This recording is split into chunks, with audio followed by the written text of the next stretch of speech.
சில பேரை இப்படி சொல்றது உண்டு, அடுத்தவங்களை அனுசரிச்சு நடந்துக்க தெரியல, அவன் என்ன சார் மனுஷன் அப்படிம்பாங்க. சக மனிதர்களோட எப்படி பழகிறது அப்படின்னு தெரியாததுனாலேயே பல பேர் இன்னைக்கு சங்கடப்பட்டுக்கிட்டு இருக்கிறாங்க. வசதி வாய்ப்பெல்லாம் சரியா இருக்கும், ஆனா வாழ்க்கை சரியா இருக்காது. இன்னொருத்தர்கிட்ட எப்படி பேசுறது பழகிறதுங்கிறது தெரியாததுனாலதான் இந்த அவஸ்தை. சரி, இந்த அவஸ்தை இல்லாம வாழறது எப்படி? இதுக்கு அனுபவசாலிகள் சில வழிமுறைகளை சொல்றாங்க.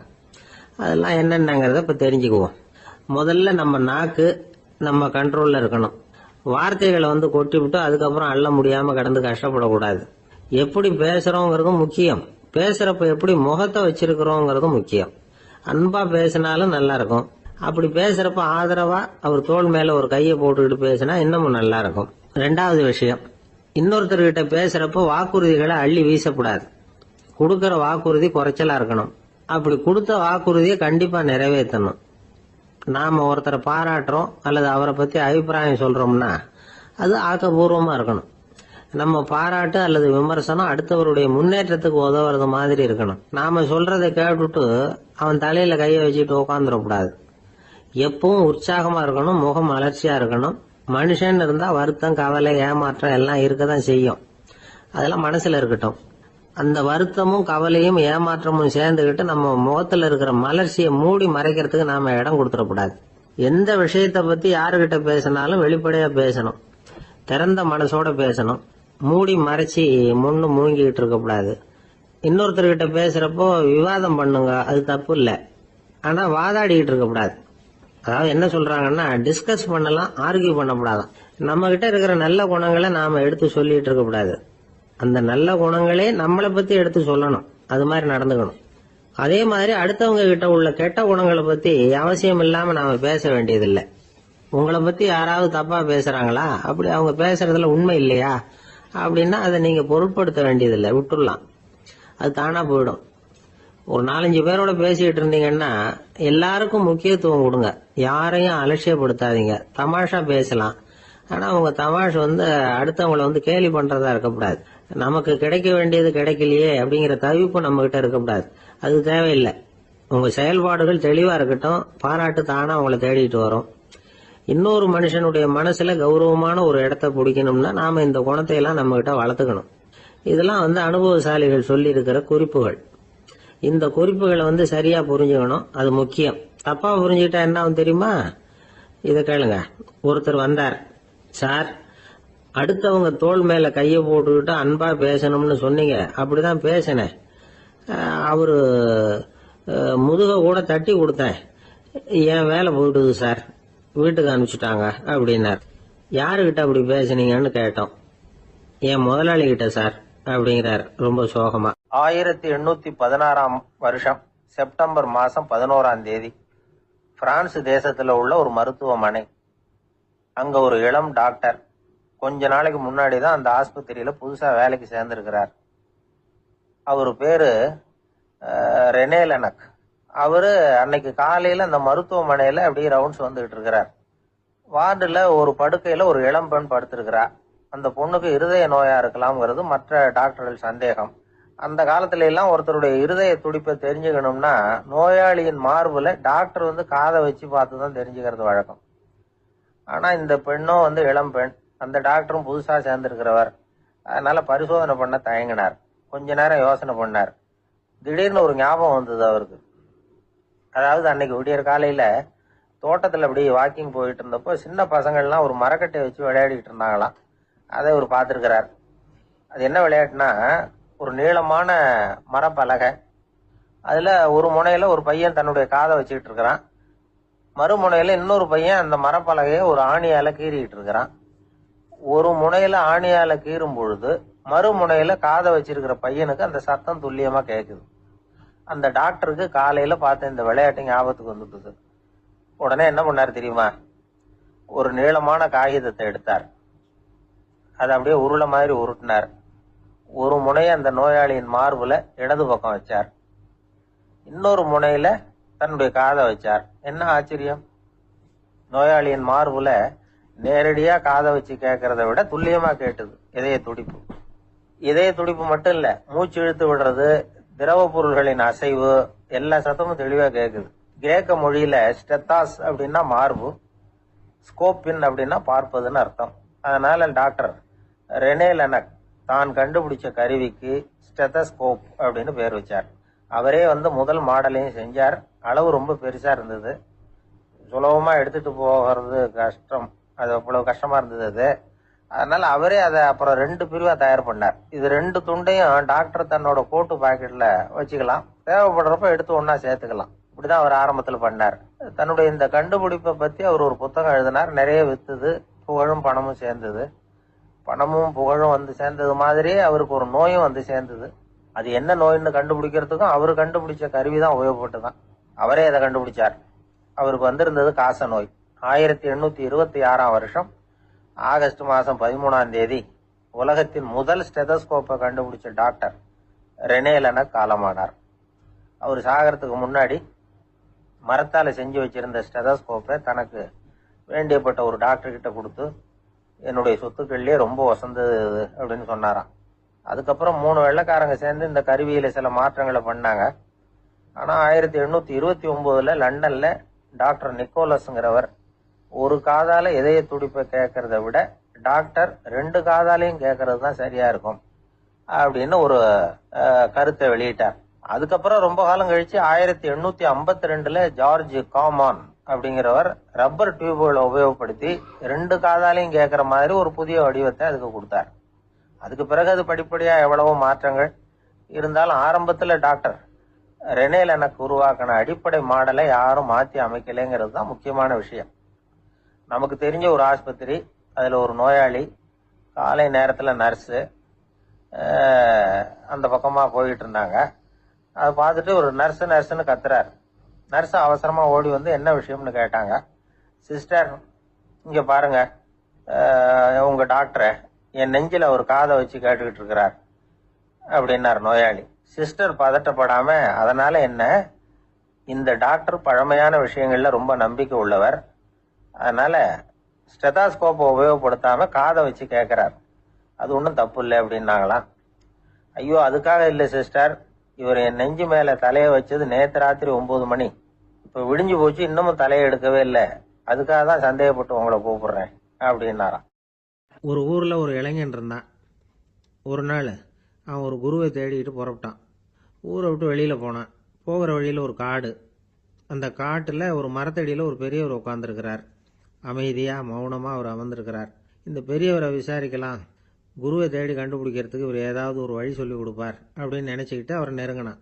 ஐயா, எனக்கு ஒரு குரு தேவை, எங்க கிடைப்பார், அவரை எப்படி அடையாளம் கண்டுபிடிக்கிறது, அதை பத்தி ஏதாவது விவரம் சொன்னீங்கன்னா நான் கண்டுபிடிச்சுக்குவேன் அப்படின்றான். பெரியவர் நிமிர்ந்து பார்த்தார். தம்பி, அது ரொம்ப சுலபம், அவர் வயசானவராக இருப்பார், என்னை விட சுமார் 30 வயசு அதிகமாக இருக்கும், அவர் ஒரு மரத்தடியில் தான் உட்காந்துருப்பார் அப்படின்ட்டுருக்கான். சரிங்க பெரியவரே, அது என்ன மாதிரியான மரம், எப்படி இருக்கும் அப்படின்னு கேட்டிருக்கான். பெரியவர் அந்த விவரங்களையும் சொல்லியிருக்கிறாரு. அது மட்டும் இல்லை, சந்திக்கிற நாள், நேரம், வினாடி முதற்கொண்டு எல்லா விவரங்களையும் துல்லியமாக சொன்னாராம். இவ்வளவு விவரங்களை இவரால் எப்படி சொல்ல முடியுது அப்படின்னு இவனுக்கு ஆச்சரியம். இருந்தாலும் அந்த பெரியவர் கடைசியா ஒரு விவரம் சொன்னார். அது என்ன தெரியுமா, எப்படியும் நீ அவரை சந்திக்கிறதுக்கு ஒரு 30 வருஷம் ஆகும் அப்படின்னு சொல்லிவிட்டாராம். ரொம்ப நன்றிங்க பெரியவரே அப்படின்னு சொல்லிவிட்டு அந்த இளைஞன் புறப்பட்டுருக்கான். இப்போ அவனுக்கு குரு பத்தின விவரம் எல்லாம் கிடைச்சிட்டுது, சந்திக்கிற நேரமும் தெரிஞ்சுட்டுது. ஆனா 30 வருஷம் அவரை தேடி அலைய வேண்டியிருக்குமே. அவன் தேட ஆரம்பிச்சான். காடு மலை எல்லாம் சுத்தி அலைஞ்சான். பல வருஷங்கள் தேடினான், அழுத்து போயிட்டான். கடைசியில அவனுக்கும் வயசாயிட்டுது. கடைசியில தன்னுடைய சொந்த ஊருக்கே திரும்பி போயிட்டு இருந்தான். அங்க ஒரு மரத்தடியில அவன் தேடிட்டு இருந்த குருநாதர் கிடைச்சார். யார் அவருன்னா, 30 வருஷத்துக்கு முன்னாடி வழி சொல்லி கொடுத்தாருல அதே பெரியவர். அவருக்கு இப்போ 30 வயசு அதிகமாக இருந்தது. அதே மரம், அன்னைக்கு பெரியவர் சொன்ன அடையாளம் இப்போ பொருத்தமா இருந்தது. இப்போ அந்த பெரியவர் சொன்னார், சரியா வந்து சேர்ந்துட்ட, வா, உனக்காக தான் நான் இவ்வளவு காலமும் காத்துக்கிட்டு இருந்தேன் அப்படின்னாராம். என்ன சொல்றீங்கன்னு இருக்கான். 30 வருஷத்துக்கு முன்னாடி என்கிட்ட வந்தியே, அப்பவே என் காலம் முடிஞ்சு போயிருந்தது, அப்பவே என்ன உனக்கு அடையாளம் தெரியல, அதனால இவ்வளவு காலம் உனக்காக காத்துட்டு இருக்கும்படி ஆயிட்டுது அப்படின்னாராம். ஐயா, அப்பவே நீங்க சொல்லியிருக்கலாமே, இதுதான் 30 வருஷம் கழிச்சு நீ சந்திக்க போற இடம், நான் தான் உன்னுடைய குரு அப்படின்னு சொல்லியிருக்கலாமே அப்படின்றான். அந்த பெரியவர் சிரிச்சுக்கிட்டே இதுக்கு பதில் சொன்னாராம். நான் எவ்வளவோ விவரமா தான் சொன்னேன், நீ சரியா புரிஞ்சுக்கல. காரணம், அப்போ நீ போதுமான அளவுக்கு பக்குவம் பெற்றிருக்கவில்லை. அதனால புரியும் சக்தி இல்லாம போயிட்டுதப்போ 30 ஆண்டு காலம் நீ அலைஞ்சு தெரிஞ்சிருக்கிற. அது காரணமா இப்போ உனக்கு அந்த பக்குவம் வந்துட்டுது. அதனாலதான் அடையாளம் காண முடிஞ்சது. நானே உன்னுடைய குரு அப்படின்னாராம். இதுல இருந்து என்ன தெரியுதுன்னா, ஆன்மீகத்துல மாணவனாக சேர்றதுக்கு கூட ஒரு பக்குவத்தன்மை தேவைப்படுது. ஒரு பெரிய ஞானி, அவர்கிட்ட ஒரு சீடனா இருக்க ஒருத்தன் வந்தான், எதிரில் நின்னான். ஞானி அவனை வெகு நேரம் உற்று பார்த்தார். அப்புறம் சொன்னார், சீடனா இருக்கிறது ரொம்ப சிரமம்னார். நான் தயாரா இருக்கிறேன்னா. அது இன்னமும் சிரமமாச்சே, இங்கே குருவா இருக்கிறது மட்டுமே சுலபம் அப்படின்னாராம். அப்படின்னா நான் குருவாவே ஆயிடுறேன் அப்படின்னானா. இது போலவே இந்த காலத்துல கதை ஒன்று உண்டு. ஒரு பள்ளிக்கூடத்துல வகுப்பு ஆசிரியர் மாணவனை திட்டிக்கிட்டு இருந்தார். டேய், நீ 100க்கு 10 மார்க்கு தான் வாங்கிட்டு இருக்க. இவ்வளவு மோசமா நீ படிச்சா கடைசியில மாடு மேய்க்கிறது கூட லாய்க்கு இல்லாதவனா ஆயிடுவ. அதுக்கப்புறம் என்ன செய்ய போற அப்படின்னாராம். பையன் தலையை சொரிஞ்சுக்கிட்டே சொன்னானா, சார் அப்படின்னா ஒன்று செய்யறேன் அப்படின்னானா. இவர் கேட்டிருக்கார், என்ன செய்ய போறேன்னு. வேற என்ன சார், உங்களை மாதிரி ஒரு ஆசிரியர் ஆயிடுறேன் அப்படின்னானா. காசியில் இருக்கிற கடவுள் காசி விஸ்வநாதர், அங்க இருக்கிற தேவி காசி விசாலாட்சி. இவங்க 2 பேரும் ஒரு நாள் பேசிக்கிட்டு இருந்தப்போ கடவுள் சொன்னார், இந்த மனிதர்களை நாம ரொம்பவும் நம்பிக்கையோட தான் படைச்சிருக்கிறோம். இருந்தாலும் அவங்களுக்கு தான் நம்பிக்கை இல்லை, எதுலேயும் ஒரு உண்மையான நம்பிக்கை இல்லாம வாழ்ந்துகிட்டு இருக்கிறாங்க அப்படின்னார். என்ன அப்படி சொல்றீங்க? அதோ பாருங்க, எவ்வளவு பேர் காசியை தேடிட்டு கங்கையில் குளிச்சுக்கிட்டு இருக்கிறாங்க. அவங்கெல்லாம் நம்பிக்கை இல்லைன்னா இவ்வளவு தூரம் தேடிட்டு இங்கே குளிப்பாங்களா அப்படின்னு நாங்கள் தேவி. சரி, அதை சோதிச்சு பார்க்கலாம் அப்படின்னு 2 பேரும் முடிவு பண்ணிக்கிட்டாங்க. உடனே ஒரு திட்டம் போட்டாங்க. அது எப்படின்னா, நாம் 2 பேருமே பக்தர்கள் மாதிரி உருவத்தை மாற்றிக்கிட்டு கங்கை கரைக்கு போக வேண்டியது. நான் கங்கையில் இறங்கி குளிக்கிறேன். கொஞ்ச நேரத்தில் சுழலில் மாட்டிக்கிட்டது மாதிரி நடிக்கிறேன். நீ உடனே கரையிலிருந்து சத்தம் போடும், என்னோட வீட்டுக்காரரை யாராவது காப்பாத்துங்களேன்னு சத்தம் போடும். அதோட இன்னொன்று சொல்லு, யாராவது ஒரு புண்ணிய ஆத்மா அவர்கிட்ட போய் அவருடைய முடியை பிடிச்சி இழுக்கணும். அப்படி ஒரு சாபம் இருக்குது எங்களுக்கு. புண்ணிய ஆத்மா, அதாவது எந்த பாவமும் செய்யாத இல்லாத ஒருத்தர் தான் அவரை காப்பாற்ற முடியும். அப்படிப்பட்டவங்க யாராவது வெள்ளத்தில் குதிச்சு என்னுடைய கணவரை காப்பாத்துங்கோ அப்படின்னு நீ சத்தம் போடு, கூச்சல் போடு, என்ன நடக்குதுன்னு பார்க்கலாம் அப்படின்னார் கடவுள். சரின்னு சொல்லி 2 பேருமா சாதாரண பக்தர்கள் மாதிரி கங்கை கரைக்கு சேர்ந்தாங்க. அவர் இறங்கி குளிச்சார். திட்டம் போட்டது மாதிரியே சுழலில் மாட்டிக்கிட்டது மாதிரி கத்துனார். கரையில் இருந்த அந்த அம்மா, ஐயோ என் கணவரை காப்பாத்துங்களேன், யாராவது காப்பாத்துங்களேன்னு கத்துனாங்க. பல பேர் ஓடி வந்தாங்க. உடனே இவங்க, பாவம் இல்லாத புண்ணிய ஆத்மா ஒருத்தரால தான் என்னுடைய கணவர் காப்பாற்றப்படணுங்கிறது விதி, அப்படி ஒரு சாபம் இருக்கு, அதனால புண்ணிய ஆத்மா யாராவது அவர்கிட்ட போய் அவர் முடியை பிடிச்சி தூக்கினா அவரை காப்பாற்றி கொள்ளலாம் அப்படின்னாங்க. இவங்க இப்படி சொன்னதும் எல்லாரும் திகைச்சு போய் நின்றுட்டாங்க. ஒவ்வொருத்தருக்கும் அவங்க செஞ்ச பாவம்லாம் ஒவ்வொன்றா ஞாபகத்துக்கு வர ஆரம்பிச்சுட்டுது. சரி, இதுக்கு நாம லாயக்கு இல்லை அப்படின்னு சொல்லி ஒதுங்கி போக ஆரம்பிச்சிட்டாங்க எல்லாம். இந்த சமயத்தில் யாரோ ஒருத்தர் வேகமாக ஓடி வந்தார். ஆற்றுல குதிச்சார். அவர்கிட்ட போனார், முடியை பிடிச்சார், தூக்குனார், அவரை காப்பாற்றி கரைக்கு கொண்டுட்டு வந்துட்டார். அப்படி காப்பாற்றின அந்த ஆளை இவங்க 2 பேரும் தனியாக கூப்பிட்டுக்கிட்டு ஒரு மண்டபத்துக்கு வந்துட்டாங்க. விசாரிக்கிறாங்க. நீ யாரப்பா அப்படின்னு கேட்குறாங்க. ஏதும் தெரியாத மாதிரி. நான் இந்த ஊர் அன்ன சத்திரத்தில் வேலை செய்கிற ஒரு சமையல்காரன் அப்படிங்கிறார். நீ கங்கையில் குளிக்கிறது உண்டான்னு கேட்டிருக்காங்க. நான் இந்த ஊர்லேயே தான் இருக்கிறேன், இருந்தாலும் தினமும் கங்கையில் குளிக்கிறது இல்லை, எப்பாவது ஒரு நாள் அங்கே குளிப்பேன் அப்படின்னார். கங்கையில் மூழ்கி எழுந்திரிச்சா பாவம்லாம் தொலையும்னு சொல்கிறாங்க.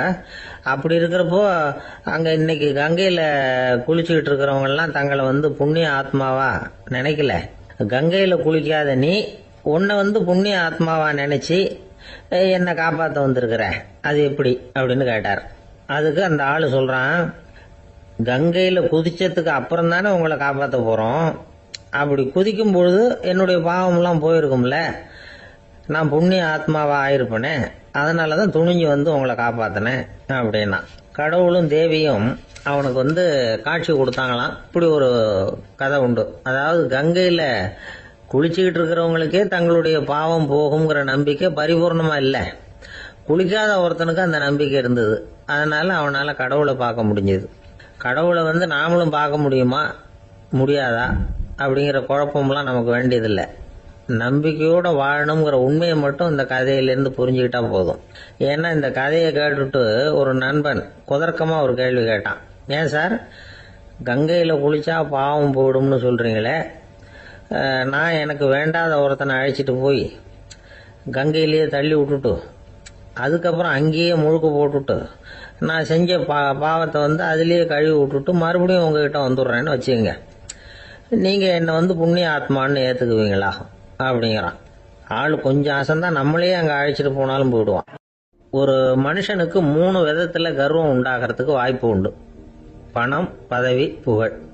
பணம் அதிகமாக வந்தால் கர்வம் வரலாம், பதவி பெருசாக வந்துட்டுதுன்னா கர்வம் வரலாம், புகழ் அதிகமாக போனாலும் கர்வம் வரலாம். இந்த 3 வகையான கர்வத்துக்கும் இடம் கொடுக்காம இருக்கிறாங்க பாருங்க, அவங்க தான் சிறந்த மனிதர்கள். ஒரு பெரிய பொறுப்பில் இருக்கிறவங்களுக்கு கர்வம் வந்துடக்கூடாது. அப்படி வந்துட்டுதுன்னா அது எல்லாருக்கும் இடைஞ்சல். ஒரு ராஜா இருந்தார். அவர் ஒரு நாள் தன்னுடைய தலைநகரத்தை சுற்றி வந்துகிட்டு இருந்தார். ஒரு இடத்துல ஒரு அழகான நிலத்தை பார்த்தார். ஆஹா, இந்த இடத்துல நமக்குன்னு ஒரு மாளிகையை கட்டினா எவ்வளவு நல்லா இருக்கும் அப்படின்னு நினைச்சார். ராஜா நினைச்சா அது முடியாத காரியமா? சரி, இந்த நிலம் யாருக்கு சொந்தம்னு விசாரிங்க அப்படின்னார் பக்கத்தில் இருந்தவங்க கிட்ட. அவங்கெல்லாம் ஓடி போய் விசாரிச்சாங்க. அந்த இடம் ஒரு வயசான கிழவிக்கு சொந்தம், வயசான அம்மாவுக்கு சொந்தமா. அந்த அம்மா தான் அதில் ஒரு குடிசையை போட்டு குடியிருந்துட்டு இருக்கிறாங்க. சரி, அந்த நிலத்துக்கு ஒரு விலையை நிர்ணயம் பண்ணி அதை அந்த வயசான அம்மா கிட்ட கொடுத்துருங்கோ அப்படின்னு உத்தரவு போட்டார் ராஜா. ஆனால் அந்த அம்மா இது எங்கள் பூர்வீக இடம், இதை விற்க மாட்டேன் அப்படின்னு சொல்லிவிட்டுது. சரி, 2 பங்கு விலை கொடுக்குறோம்னு சொல்லி பாருங்க அப்படின்னாங்க. அப்படியே சொன்னாங்க அரண்மனை ஆட்கள். அதுக்கும் சம்மதிக்கலை அந்த அம்மா. இதை கேள்விப்பட்டதும் ராஜாவுக்கு கோபம் வந்துட்டுது. தன்னுடைய ஆளுங்களை கூப்பிட்டார். போய் அந்த குடிசையை பிரிச்சேறிங்க, காசெல்லாம் ஒன்றும் கொடுக்காதீங்க அப்படின்னு கத்தினார். அவ்வளவுதான். அடுத்த நிமிஷம் அரண்மனை ஆசாமிகள் போனாங்க, குடிசையை பிரித்து எரிஞ்சாங்க. அந்த வயசான அம்மா இருக்கு, அதுவும் அந்த இடத்த விட்டு துரத்தி விட்டாங்க. அந்த இடத்துல ஒரு அரச மாளிகையை கட்டி முடிச்சுட்டாங்க. அந்த வயசான அம்மா பாவம், ராஜாவே இப்படி பண்ணால் யாருக்கிட்ட போய் முறையிட முடியும்?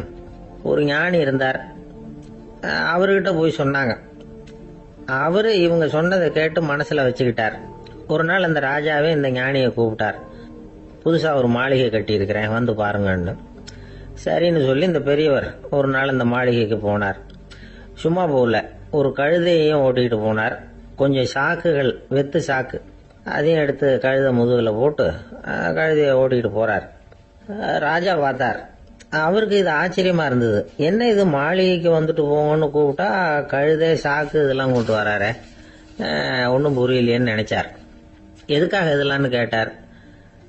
அரசருடைய தோட்டத்திலிருந்து கொஞ்சம் மண் எடுத்துகிட்டு போகிறதுக்கு ஆசைப்படுறேன், அதுக்கு நீங்கள் அனுமதி கொடுக்கணும் அப்படின்னாரு இவர். இது என்ன வேடிக்கையான கோரிக்கையாக இருக்குது அப்படின்னு நினைச்சார் ராஜா. இருந்தாலும் மண்ணு தானே கேட்குறாரு, எடுத்துகிட்டு போகட்டுமே அப்படின்னு நினைச்சார். சரின்னு அனுமதி கொடுத்தார். அந்த பெரியவர் தோட்டத்துக்கு போனார், மண்ணை வெட்டினார், சாக்கில் போட்டு நிரப்புனார். ராஜாவை கொஞ்சம் கிட்ட வாங்கன்னு கூப்பிட்டார். இந்த மண் மூட்டையை தூக்கி கழுதையோட முதுகில் வைக்கணும், கொஞ்சம் உதவி பண்ணுங்கன்னார். ஓ, பண்ணுறேனே அப்படின்னு சொல்லி ராஜா கிட்ட போனார். மூட்டையை தூக்கி பார்க்குறாரு, முடியல, திணறி போயிட்டார். இப்போ அந்த ஞானி பேசினாராம். அரசே, இந்த ஒரு சாக்கு மண்ணையே உங்களால் தூக்க முடியல, அந்த கிழவிகிட்ட இருந்து அந்த அக்கிரமமா அபகரிச்ச இந்த தோட்டம் பூராவையும் சுமக்கணும்னு ஆசைப்படுறீங்களே, அது உங்களால் முடியுமா அப்படின்னு கேட்டாராம். ராஜா யோசனை பண்ண ஆரம்பிச்சார். தன்னுடைய செயலுக்காக வருத்தப்பட்டாராம். அந்த வயசான அம்மாவை உடனடியாக வரவழைச்சார். தாயே, தப்பு பண்ணிட்டேன், என்னை மன்னிச்சுக்குங்க, இன்னையிலேருந்து இந்த மாளிகையும் தோட்டமும் உங்களுக்கு தான் சொந்தம் அப்படின்னு சொல்லிவிட்டாராம். போகிறப்ப இந்த உலகத்திலேருந்து எண்ணத்தை எடுத்துகிட்டு போக போகிறோம், அதனால் ரொம்பவும் அலட்டிக்க வேண்டியதில்லை, கர்வப்பட வேண்டியதில்லை அப்படிங்கிறது ஒரு பெரிய உபதேசம். ஒரு பெரிய மனுஷன் சாக கிடந்தார், ரொம்பவும் அழுதாரு. ஏன் அழறீங்க அப்படின்னு கேட்டாங்க சுற்றி இருந்தவங்க. நான் சாகிறதுக்காக கவலைப்படலை, நான் நம்ம ஜனங்களுக்காக எவ்வளவோ காரியம்லாம் செஞ்சுக்கிட்டு வந்தேன். நான் செஞ்சுக்கிட்டு வந்த சேவையை இனிமேல் யார் செய்ய போகிறாங்க, அது யாரால முடியும், அதை நினச்சி தான் அழறேன் அப்படின்னாராம். ஒருத்தர் முன்னாடி வந்தார். அதுக்காக நீங்கள் கவலைப்படாதீங்க, உங்கள் சேவையை தொடர்ந்து செய்யறதுக்கு என்ன மாதிரி இளைஞர் பட்டாலும் தயாராக இருக்கு, இருந்தாலும் எங்கள் கவலை என்னன்னா அப்படின்னு இழுத்தார். என்ன சொல்லுங்கன்னு கேட்டார் அவர். நீங்க இதுவரைக்கும் என்ன சேவை செஞ்சுக்கிட்டு வந்தீங்க, அதுதான் எங்களுக்கு இன்னமும் புரியாத புதிரா இருக்கு அப்படின்னாராம் அவரு. ஒரு நண்பர் சினிமா படம் தயாரிக்கிறவர், அவர்கிட்ட ஒரு நாள் பேசிக்கிட்டு இருந்தேன். அது எப்படி சார், நீங்க எடுக்கிற எந்த படமும் கையை கடிக்காத அளவுக்கு எடுத்துடுறீங்களே, அது எப்படின்னு கேட்டேன். அது ஒன்றும் பெரிய விஷயம் இல்லை சார். பெண்களுக்குன்னு சில உருக்கமான காட்சிகள், இளைஞர்களுக்குன்னு சில நடனங்கள், அடிதடி காட்சிகள், அப்புறம் வயசானவங்களுக்குன்னு சில ஆன்மீக காட்சிகள், சின்ன பிள்ளைங்களுக்கு சிரிப்பு, இப்படி எல்லாமும் சேர்த்து நான் படம் எடுக்கிறேன். மசாலா படம்னு பேரு. இது ரொம்ப பெருசா இல்லைன்னாலும் ஓரளவுக்கு சுமாரா ஓடிரும், கையை கடிக்காது அப்படின்னார். இது ஒரு உத்தி. சில பத்திரிகை ஆசிரியர்களும் இந்த உத்தியை கையாளுறது உண்டு. இந்த உத்திக்கு பார்னம் உத்தி அப்படின்னு பேரு. பார்னம் எஃபெக்ட் அப்படின்னு சொல்லுவாங்க. அதாவது ஃபீனியஸ் டி பார்னம் அப்படின்னு ஒருத்தர் அமெரிக்காவில் இருந்தாராம். அதாவது 19ஆம் நூற்றாண்டுல அமெரிக்காவில் கொடிகட்டி பறந்த ஒரு சர்க்கஸ் நிறுவனத்தின் அதிபர் அவர். இந்த உலகத்துல ஒவ்வொரு நிமிஷமும் ஒரு ஏமாளி பறந்துகிட்டே இருக்கிறான் அப்படிங்கிறது அவருடைய சித்தாந்தம். ஒவ்வொருத்தரையும் திருப்திப்படுத்துற அளவுக்கு அம்சங்களை கொஞ்சம் கொஞ்சமா கலந்து கேளிக்கை நிகழ்ச்சிகளை நடத்தினதுதான் அவருடைய மகத்தான வெற்றிக்கு காரணம். அதனால அந்த உத்தியை யாரு கடைபிடிச்சாலும் சரி, அதுக்கு பார்னம் உத்தி அப்படின்னு பேர் வந்துட்டுது. ஜோசியம் சொல்றவங்களுக்கும் இந்த உத்தி தான் கை கொடுக்குது. ஒரு விஷயத்த ஒருத்தருடைய கோள் நிலைகள் அல்லது கையெழுத்து நிரூபிக்கிறதாக அவர்கிட்ட சொன்னா அதை அவர் நம்பிவிடுவார். ஆனா அந்த விஷயம் நல்லதா இருக்கணும், நேர்மையானதா இருக்கணும், அதாவது பாசிட்டிவா இருக்கணும். 8ஆம் இடத்துல குரு, 9ஆம் இடத்துல சனி, நீங்க ஒரு பெரிய மேதை தான் அப்படின்னு சொல்லுவாங்க. கேட்கறவங்களுக்கு அதை மறுக்கிறதுக்கு மனசு வராது. அப்படி சொல்லும் பொழுது கூடவே என்ன கொஞ்சம் முன்கோபம் அதிகமா இருக்கும், இருந்தாலும் அது உடனே மறைஞ்சிரும் அப்படின்னு சில அற்ப விஷயங்களையும் சொன்னாலும் அதையும் சரிதான்னு சொல்லி ஒத்துக்குவாங்க. ஆளுமையை எடை போடுகிற ஒரு நிறுவப்பட்ட உத்தியின் மூலமாக தன்னுடைய குணாதிசயங்கள் கண்டுபிடிக்கப்பட்டதாக அவர் நம்புறதுதான் இதுக்கு காரணம். இந்த மாசம் பணத்தட்டுப்பாடு கொஞ்சம் இருக்கும், உடம்புல ஏதாவது கொஞ்சம் அசௌகரியம் இருக்கும், வீட்டுக்குள்ள லேசா மனஸ்தாபம் வரலாம், இது மாதிரி பொதுப்படையா சிலதை சொன்னாலே போதும், மக்களை நம்ப வச்சுடலாம். இதெல்லாம் நமக்கு மட்டும்தான் ஏற்படுது அப்படின்னு சொல்லி அவங்க நினைக்கிறது தான் காரணம். இதுதான் பார்னம் உத்திங்கிறது. மனிதர்கள் பாராட்டுகளை விரும்புறதும் விமர்சனங்களை வெறுக்கிறதும் பார்னம் உத்தியின் அடுத்த கூறு. அதனால ஒருத்தருக்கு ஜோசியம் சொன்னாலும் சரி, அவருடைய ஆளுமையை மதிப்பிடுறதாக இருந்தாலும் சரி, அவரை புகழற மாதிரி இருந்தாலும் சரி, அப்படி இருந்தாதான் அது சரியா இருக்கும். சாதகமான விஷயங்களை அதிகமாகவும் பாதகமான விஷயங்களை நாசூக்காவும் சொன்னா மக்கள் அதை நம்பிடுவாங்க. ஒருத்தரை கருமின்னு சொன்னா ஏத்துக்க மாட்டார். அதையே கொஞ்சம் மாத்தி நீங்க கொஞ்சம் சிக்கனமான ஆசாமி அப்படின்னு சொன்னா நீங்க சொல்றது சரிதான் சார் அப்படிம்பார். நீங்க பெரிய செலவாளி தான், இருந்தாலும் நல்ல விஷயங்களுக்கு தான் செலவழிப்பீங்க அப்படின்னு சொல்லணும். இப்படி இந்த பார்னம் உத்தியை கடைபிடிச்சு இன்னைக்கு வெற்றிகரமா காலம் தள்ளுறவங்க நிறைய பேர் இருக்கிறாங்க. இந்த உலகத்துல ஒவ்வொரு நிமிஷமும் ஒரு ஏமாளி பறந்துகிட்டே இருக்கிறான் அப்படிங்கிறது தான் ஃபீனியஸ் பார்னம் அவர்களுடைய நம்பிக்கை. அதை விட அடுத்தவங்களை ஏமாளியா நினைக்கிற மனுஷர்கள் தான் இன்னைக்கு உலகத்துல ரொம்ப அதிகம். ஒருத்தர் தன்னுடைய மேல் அதிகாரி கிட்ட போய், ஐயா ஒரு நாள் லீவு வேணும், என் தங்கச்சிக்கு கல்யாணம் அப்படின்னார். அவரு பார்த்தார், ஒரு 10 நிமிஷம் வெளியில இருங்கன்னார். 10 நிமிஷம் கழிச்சு கூப்பிட்டார், இத பாருங்க நீங்க சொல்றது பொய், இப்போ உங்க தங்கச்சிக்கு போன் பண்ணேன், அவங்க தனக்கு 2 வருஷத்துக்கு முன்னாடியே கல்யாணம் ஆயிட்டதாக சொல்றாங்க அப்படின்னார். உடனே இவரு சொன்னார், சார் இப்போ நீங்க சொல்றதும் பொய்யாதான் இருக்கணும், ஏன்னா நிஜமா எனக்கு ஒரு தங்கச்சியே கிடையாது அப்படின்னார். ஒரே ஒரு ஊர்ல ஒரு ராஜா இருந்தார். அவர் பேர்ல மக்களுக்கு ரொம்ப மரியாதை. அவ்வளவு நல்லா ஆட்சி புரிஞ்சுக்கிட்டு வந்தார். அவருக்கு வயசாயிட்டுது. அதனால ஒரு நாள் அமைச்சரை கூப்பிட்டார், இத பாருங்க எனக்கு வயசாயிட்டுது, அதனால இந்த அரச பொறுப்பை எல்லாம் நீங்க ஏத்துக்குங்க அப்படின்னார். அதுக்கப்புறம் ராணியை கூப்பிட்டார், வா நாம இனிமே இங்க இருக்க வேணாம், காட்டுக்கு போய் தவம் பண்ணலாம் அப்படின்னு கூப்பிட்டார். இந்த செய்தி மக்களுக்கு அறிவிக்கப்பட்டது. மக்கள் உடனே கூட்டம் கூட்டமா அரண்மனைக்கு வர ஆரம்பிச்சுட்டாங்க. மன்னரை போய் பாக்குறாங்க. அரசே, தாங்கள் எங்களுக்கு தந்தை மாதிரி, நீங்க காட்டுக்கு போயிட்டா நாங்கள்லாம் இங்க எப்படி இருக்க முடியும், எங்களுக்கெல்லாம் எந்த துன்பமும் இல்லாம பாத்துக்கிட்டு வர்றீங்க, இது மாதிரியான ஒரு அரசாட்சி இல்லைன்னா மக்கள் வாழ்ந்து என்ன பயன் அப்படின்னாங்க. இருந்தாலும் என்ன பண்றது, வயசாயிட்ட காரணத்தினால இந்த முடிவுக்கு வர வேண்டி இருக்குது அப்படின்னாரா ராஜா. அப்படின்னா நீங்க காட்டுக்கு போக வேணாம், நாங்க போறோம். நாங்க அங்க போய் தவம் பண்றோம், வழிபாடு பண்றோம். கடவுள் வருவார், அவர்கிட்ட வரம் வாங்கிட்டு வந்துடுறோம் அப்படின்னாங்களாம். அப்படி சொல்லிவிட்டு உடனே எல்லாரும் காட்டுக்கு போனாங்க. நாட்டு மக்கள் எல்லாரும் ஒட்டு மொத்தமா வந்து காட்டுல உட்காந்துக்கிட்டு தவம் பண்றத பார்த்தார் கடவுள். உடனே புறப்பட்டு வந்தார். எல்லாரும் இப்படி வந்து உட்காந்துருக்கிறீங்களே, என்ன வேணும் உங்களுக்கு அப்படின்னு கேட்டார். உடனே மக்கள் எல்லாரும் ஒரு குரல்ல சொன்னாங்க, சுவாமி, எங்கள் மன்னன் ரொம்ப நாளைக்கு நல்லபடியா இருக்கணும். அவர் வந்து மகிழ்ச்சியாகவும் உடல் நலத்தோடும் இருந்தாதான் நாங்க அமைதியா வாழ முடியும் அப்படின்னாங்க. சரி, அதுக்கு என்ன செய்யணும் அப்படின்னாரு ஆண்டவன். எங்க மன்னருக்கு இன்னும் ஒரு 100 வருஷம் ஆயுள கொடுங்க அப்படின்னாங்க. அவ்வளவுதானே, சரி அப்படியே ஆகட்டும் அப்படின்னு சொல்லிவிட்டு ஆண்டவன் போயிட்டார். மக்கள் மகிழ்ச்சியோட திரும்பி வந்தாங்க. மன்னா, கடவுள் வரம் கொடுத்துட்டார், நீங்க 100 வருஷம் வாழ போறீங்க அப்படின்னாங்க. இதை கேட்டதும் ராணி ராஜாவை வணங்கி நான் தவம் செய்ய போறேன் அப்படின்னு புறப்பட்டாங்க. உடனே மக்கள் என்ன நினைச்சாங்க தெரியுமா? ஐயோ, நாம ராஜாவுக்கு மட்டும்தானே நீண்ட ஆயுள் வேணும்னு வரம் வாங்கணும், ராணிக்கு வாங்கலையே, அதுதான் கோபத்துல புறப்பட்டாங்க போல இருக்கு அப்படின்னு நினைச்சு வருத்தப்பட்டாங்க. ஆனா ராணி நினைச்சது அது இல்ல. ராணி போய் தவம் பண்ணாங்க, கடவுள் காட்சி கொடுத்தார். இவங்க கேக்குறாங்க, சுவாமி, ராஜாவுக்கு மட்டும் 100 வருஷம் ஆயுள்னு வரம் கொடுத்துட்டீங்க, அப்படின்னா குடிமக்களும் 100 வருஷம் இருக்கணும். இப்படிப்பட்ட குடிமக்கள் இல்லைன்னா அப்படிப்பட்ட அரசன் இருந்து என்ன பிரயோஜனம் அப்படின்னாங்களாம். ஆண்டவன் பார்த்தார், சரி அவங்களும் 100 வருஷம் வாழ்வாங்க, அது மட்டும் இல்ல நீயும் 100 ஆண்டு காலம் வாழ வரமளிக்கிறேன் அப்படின்னு சொல்லிவிட்டு மறைஞ்சிட்டார். இதுல ஆண்டவன் வர்றதும் மறையறதும் முக்கியம் இல்ல. இதுல கவனிக்க வேண்டியது ஆள்கிறவனின் விசாலமானம், குடிமக்களின் விசாலமானம், ஆள்கிறவன் மனைவியினுடைய விசாலமானம். இப்படி ஒரு நாடு இருந்துட்டுதுன்னா எப்படி இருக்கும் வாழ்க்கை நினைச்சு பாருங்க.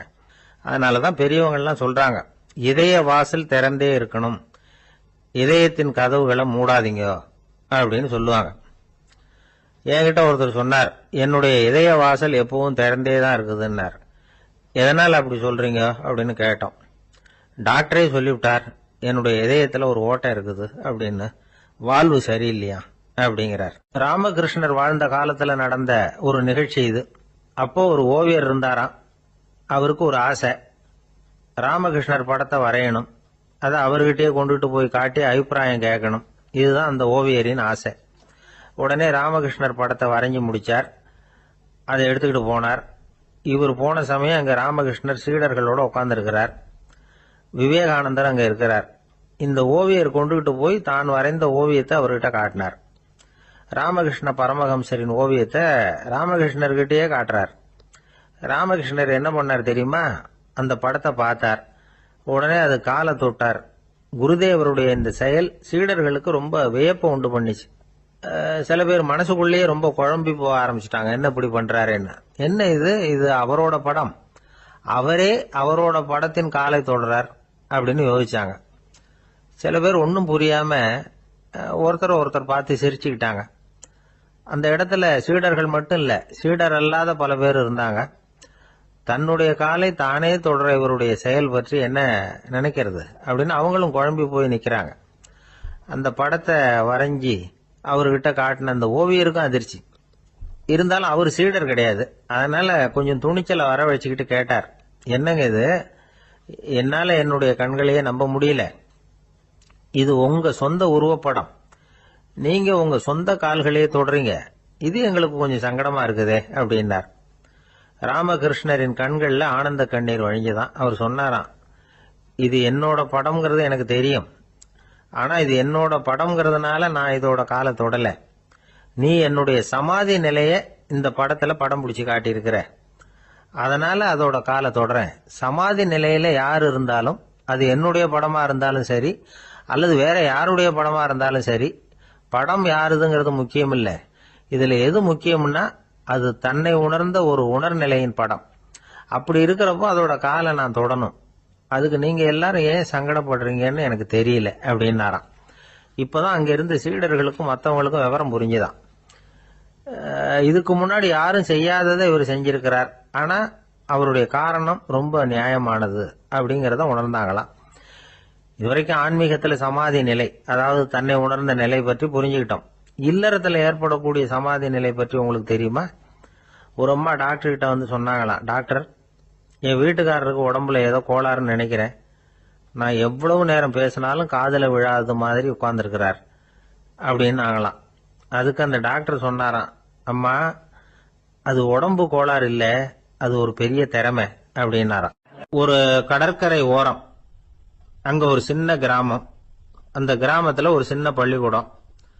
கடற்கரை ஓரத்துல உள்ள ஒரு விடுதியில ஓய்வுக்காக ஒருத்தர் வந்து தங்கி இருக்கிறார். பள்ளிக்கூடத்துல ஏதோ விழா நடக்கிறது மாதிரி தெரிஞ்சுது. உடனே அவர் அந்த பக்கமா வந்தார். இங்க என்ன நடக்குதுன்னு விசாரிச்சார். பள்ளி ஆண்டு விழா நடக்குதுன்னாங்க. உடனே போனார். கண்காட்சி ஒன்று வச்சிருந்தாங்க.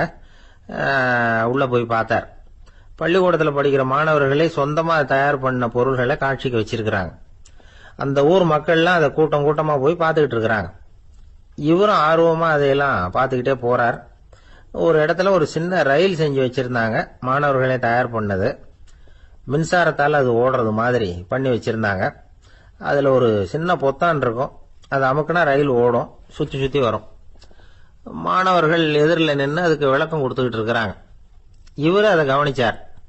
ரயில் ஓடுறத பார்த்தார்.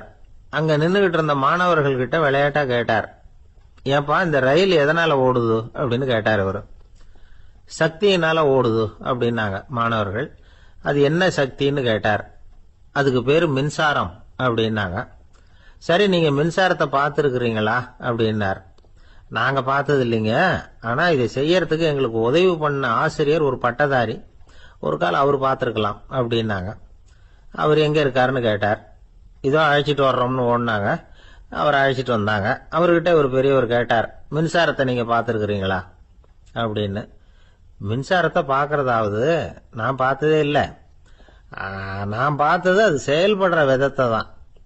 அது விளக்க வந்து எரிய வைக்குது, ரயில ஓட வைக்குது, இது மாதிரி எத்தனையோ எந்திரங்களை வந்து செயல்பட வைக்குது. ஆனா உண்மையிலேயே அது என்னன்னு எனக்கு தெரியாது. ஒருவேளை இந்த பள்ளிக்கூடத்து தலைமை ஆசிரியருக்கு தெரிஞ்சிருக்கலாம், ஏன்னா அவர் ஒரு மேல்நிலை பட்டதாரி அப்படின்னாராம் அவரு. சரின்னு போய் தலைமை ஆசிரியரை கூப்பிட்டுக்கிட்டு வந்தாங்க. அவர்கிட்டயும் இதே கேள்வி கேட்டாராம் அவரு. மன்னிக்கணும், இந்த கேள்வி இதுவரைக்கும் யாரும் என்கிட்ட கேட்டதில்லை. சக்தியை யாரும் பார்க்க முடியாது, ஆனா அது செயல்படும் விதத்தை தான் பார்க்க முடியும் அப்படின்னாராம் அவரு. இப்போ இதுவரைக்கும் கேட்டுக்கிட்டு இருந்த பெரியவர் சிரிச்சார். சிரிச்சுட்டு சொன்னாராம், சரி, அதுக்காக ஒன்றும் கவலைப்படாதீங்க, என்னுடைய பெயர் தாமஸ் ஆல்வா எடிசன் அப்படின்னாராம். இதை கேட்டதும் அங்க இருந்தவங்களுக்கெல்லாம் அதிர்ச்சி, ஆச்சரியம். என்னது, நீங்க தானா எடிசன்? நீங்க எவ்வளவு மின்சார கருவிகளை உண்டாக்கி இருக்கிறீங்க, நீங்களா இந்த கேள்வியை கேட்டது அப்படின்னாங்களாம். ஆமா, நான் தான் கேட்கிறேன், ஏன்னா நானே மின்சாரத்தை பார்த்தது கிடையாது அப்படின்னாராம் அவரு. அன்புங்கிறது இப்படிப்பட்டதுதாங்கிறார் ஓஷோ.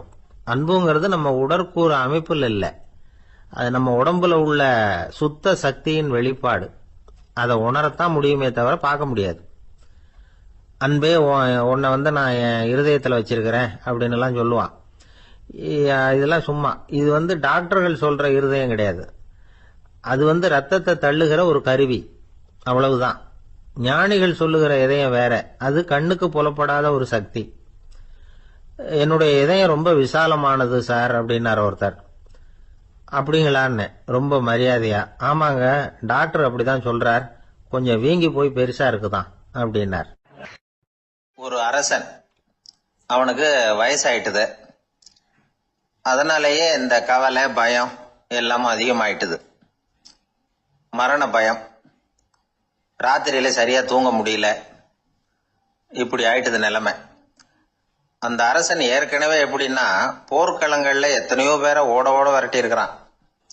இருந்தாலும் இப்ப அந்த துணிச்சல்லாம் எங்கேயோ போயிட்டுது. பேசாம படுத்திருக்கிறான். அப்படியே படுத்தாலும் தான் தூக்கம் வர மாட்டேங்குது.